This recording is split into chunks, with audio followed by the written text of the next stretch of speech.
Hello everyone, good morning সবাইকে। আমার আরেকটি নতুন ব্লগে তোমাদের অনেক অনেক ওয়েলকাম। দেখো, আমার সকাল শুরু হয়ে গেছে দুধের গ্লাস দিয়ে। আর আমার মেয়ের এখন গলা ব্যথা, সেই জন্য আজকে দুধ নিয়ে এসেছি প্লেন। আর কি বলো তো, ও এখন পিডিয়াশিওর বলো, কমপ্ল্যান, হরলিক্স কিচ্ছু খেতে চাইছে না এই গরমের কারণে। তো রোজই শরবত খাচ্ছে। আর সেই জন্য ঠান্ডা লেগেছে না এসিতে শোয়ার জন্য ঠান্ডা লেগেছে জানি না, তবে আজকে খুবই গলা ব্যথা। তো সেই কারণে আমি ওর জন্য দুধ এনে হাজির করেছি। আর গোলুর বাবা অফিস যাবে আজকে সকাল সকাল, মানে আজকে 9:30 ট্রেন ধরবে। তো সেই কারণে আমি রান্নাগুলো তাড়াতাড়ি করে সেরে নেব। আর রান্নাগুলো মানে সেরে ওর ব্যাগের মধ্যে ঢুকিয়ে দেব। আজকে ও ঘরে খেয়ে যাবে না, ওর বাবা ও অফিসে বসেই খাবে। তো সেই কারণে সকাল সকাল তো রান্নাঘরে আসতেই হবে, অন্য কাজ সব বাদ দিয়ে। তো চলো, রান্নাগুলো আমার দেখো হয়েও গেছে। আর কি বলো তো, আজকে রান্নাগুলো না আমার মেয়ের আবার পছন্দ হয়নি। মানে ওই যে লাউয়ের তরকারি করেছিলাম, ডাল করেছিলাম, পটল ভাজা আর উচ্ছে আলু সিদ্ধ দিয়েছিলাম, আর সাথে ডিম সিদ্ধও করেছিলাম। তো সেটা আর তোমাদেরকে দেখানো হয়নি। তো মেয়ের আবার সেগুলো পছন্দ হয়নি। মেয়ে তো আবার ডিম খায় না, আবার এইসব সবজিপাতিও সেরকম খেতে চায় না। কি বলো তো, অনেক চেষ্টা করি কিন্তু মেয়ের এত বায়না এত বায়না, মানে কি বলবো। তো ওর বাবা এখন চলেও গেছে, আর আমি এখন ঘর পরিষ্কার করতে এসে গেছি দেখো। তো যেটা বলছিলাম তোমাদের, মানে কে কে মানে ছেলেমেয়েরা এরকম করে আমাকে কমেন্টে জানিও তো। আর কিভাবে ওদের বায়না মেটাও, মানে গোলু আবার কি না দিলে আবার না খেয়েই মানে বসে থাকবে, ও খাবেও না আবার বলবেও না। এই দেখো, ওকে এখন আমি টিফিন দিয়ে দিয়েছি। আর এখন ওই 9:45 মতো বাজে। তো ওকে টিফিন দিয়েছি, কেক দিয়েছিলাম, অরিও আর কলা। তো আমি ওকে বলছিলাম, তুই কি মুড়ি কোনো দিন খাবি না? ও তো মানে এই কয়েক বোধহয় মাস ধরে, 1.5-2 মাস ধরে মুড়ি খাওয়া বোধহয় ছেড়েই দিয়েছে।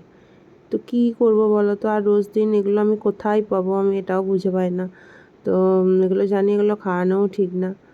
তো কথা বলতে বলতে দেখো বেসিনে অনেক বাসন জড়ো হয়ে গেছে, সেগুলোকে এখন ধুতে হবে। তো ধুয়ে বেসিন পরিষ্কার করে তারপরে আমি যাব ঘর ঝাঁট দিয়ে ঘরটাকে মুছতে। আর আজকে না সকালবেলায় পুজোটাও দেওয়া হয়নি, কারণ ওই যে বললাম সকালবেলায় যদি রান্না থাকে তো প্রতিদিন আর পুজোটা মানে দেওয়ার চেষ্টা করলেও না হয়ে ওঠে না। তো আজকে পুজোটা সেরকম দেওয়া হয়নি। তো তারপর আমি ঘর ফর মুছে নিয়ে আমি যাব পুজো দেব, স্নান করব, তারপর পুজো দেব। তারপরে দেখো মেয়ের আজকে খাওয়ানোটাও শেয়ার করিনি, কারণ খাওয়ানোর সময় তো তুমুল অশান্তি শুরু করেছিল। মানে এই দিয়ে খাবো না, তুমি এগুলো কী রান্না করেছো, এইসব বহু রকমের বহু কথা বলছিল আমাকে। তো দেখো এরপর আমি স্নানও সেরে নেবো। তো স্নান সারা হয়ে গেলে তো মেয়েকে খাইয়েও দিয়েছিলাম। আর আজকে কী বলো তো, মেয়ের ডান্স ক্লাস আছে। তো হোয়াটসঅ্যাপে হঠাৎ দেখি ম্যাম মেসেজ করেছে আজকে ডান্স ক্লাস আছে। যদিও আজকে ক্লাসের ডেট নয়, তবুও কয়েকদিন মিস গেছে, তো সেগুলোকেই আর কি ওভারকাম করবে। তো সেই জন্য আজকে বলেছিল যে ডান্স ক্লাস হবে। আর এদের জানো তো 9 তারিখ প্রোগ্রাম আছে, শীতলা পুজো। কাদের কাদের বাড়ির ওখানে শীতলা পুজো হয় গো, মানে এখানে খুব ধুম আর কি। তো সেই কারণে 9 তারিখ প্রোগ্রাম আছে। তো আজকে ডাক করেছে, তো চলো যাওয়া যাক।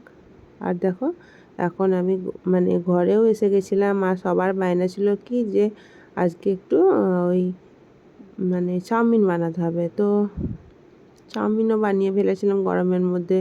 মানে এসেই তারপর আবার মেয়ের ওই ড্রেস, কসমেটিক্স সেগুলোও কিনতে যেতে হবে। তো দেখো এখন আমি ঘরে এসে চাউমিনও বানিয়ে ফেলেছি। তো এখন টেস্ট করে দেখছিলাম যে কেমন হয়েছে, মানে ভিডিও করার জন্যই অবশ্যই। তো চলো এরপর যাব মেয়ের ডান্সের কোনো কিছু মানে যেগুলো দিয়েছে সেগুলোকে কিনতে আর কি। তো বাইরে না মানে কি বলবো, বাইরের ওয়েদারটা এত থমথমে ছিল। তো আমি গোলুকে বলছিলাম যে যাচ্ছিস তো, তো মেঘ করেছে। কে সিটি বাজার মেট্রো কেন? আমি প্রোগ্রামে ড্রেস কিনতে। ডান্স হ্যাঁ, কবে আছে বল? ভুলে গেছি। 9 তারিখ। না, কি ডান্সে প্রোগ্রাম করবি? इतने से हंसे আর বাংলাদেশ। তো চলো এখন যাচ্ছিলাম আর ভাবছিলাম কি এত মেঘ করেছে, বিদ্যুৎ দিচ্ছে, না যাওয়াটাই বোধহয় ঠিক হবে। তো ভাবছিলাম আর অল্প মানে গিয়ে পরেই আবার ব্যাক করেছিলাম, কারণ কোনো জিনিসটাই আমাদের কেনা হয়নি, কারণ বিদ্যুৎ দিচ্ছিল খুব। তো চলো আজকের মতো এই পর্যন্তই, দেখা হবে নেক্সট ব্লগে।